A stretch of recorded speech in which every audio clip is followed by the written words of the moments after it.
경기가 끝났습니다. 전광판 숫자는 바뀌지 않았고 경기장은 무거운 침묵에 잠겼습니다. 한국 대표팀 선수들은 고개를 떨구었고 수만 킬로미터 밖에서 화면을 지켜보던 팬들은 말을 잃었습니다. 도대체 무슨 일이 벌어진 걸까요? 월드컵 무대. 세계가 주목하는 그 자리에서 한국 축구는 또다시 준비가 덜 된 모습을 그대로 드러냈습니다. 손흥민이 있었습니다. 김민재가 있었습니다. 이강인이 있었습니다. 세계 최고 리그에서 뛰는 선수들이 그라운드 위에 있었습니다. 그런데 팀은 움직이지 않았습니다. 이 영상은 단순한 경기 분석이 아닙니다.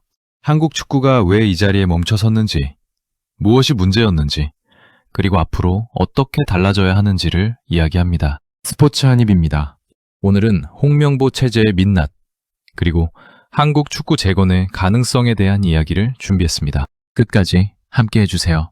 경기가 끝나고 가장 먼저 터진 것은 상대 감독의 발언이었습니다. 남아공 감독은 인터뷰에서 담담하게 말했습니다. 한국 전술을 분석한 그대로 나오더라. 충격적인 말이었습니다. 세계 무대에서 국가대표팀의 전술이 완전히 간파됐다는 뜻이었으니까요. FIFA 인사이트도 같은 방향을 가리켰습니다. 한국 대표팀의 압박 강도 PPDA 수치가 상식 밖으로 낮았다는 분석이 공개됐습니다.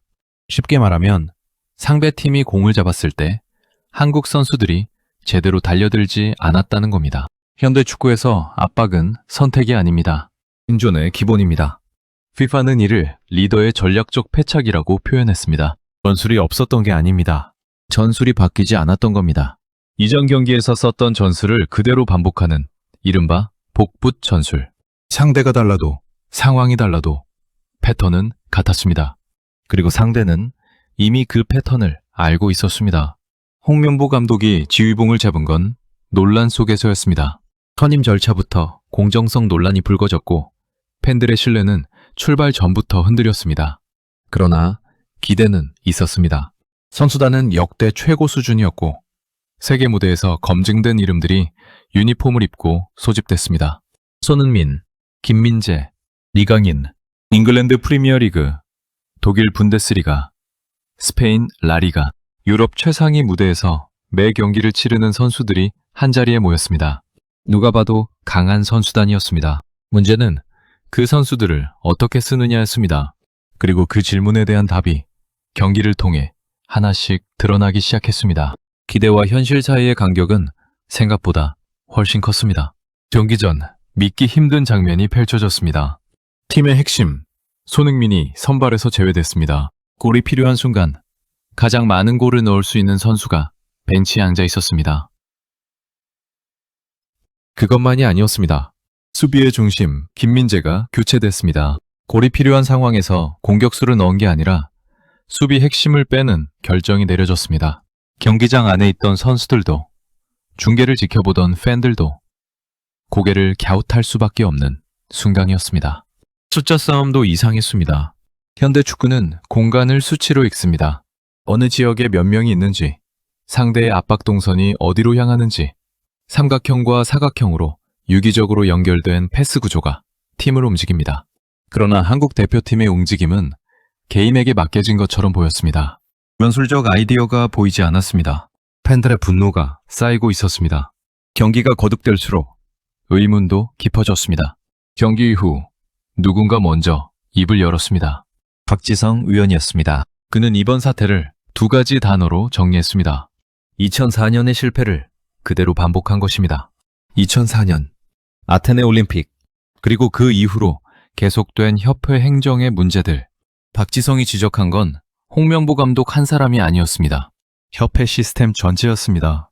파벌과 이해관계가 감독 선임을 결정하고 전술보다 인맥이 우선시되는 구조.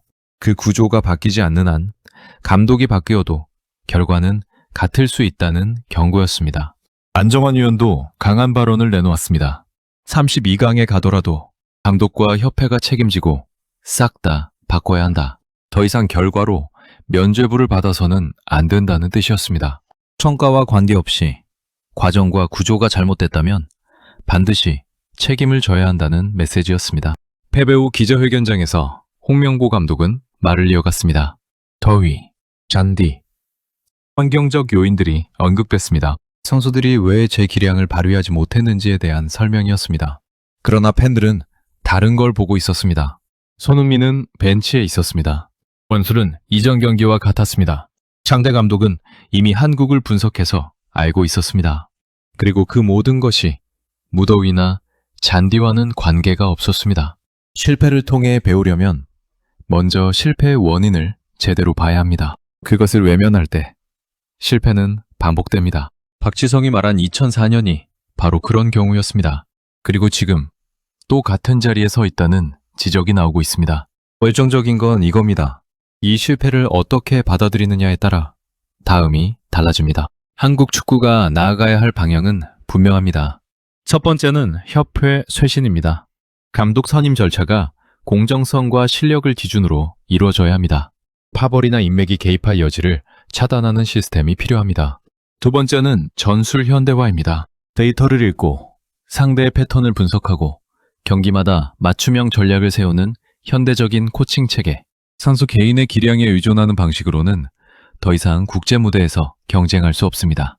세계 축구는 이미 훨씬 앞서 있습니다. 세 번째는 책임지는 리더십입니다. 실패했을 때 외부 요인을 찾는 게 아니라 자신의 판단을 맹정하게 돌아보는 문화. 그것이 정착될 때 한국 축구는 진짜 의미에서 성장할 수 있습니다.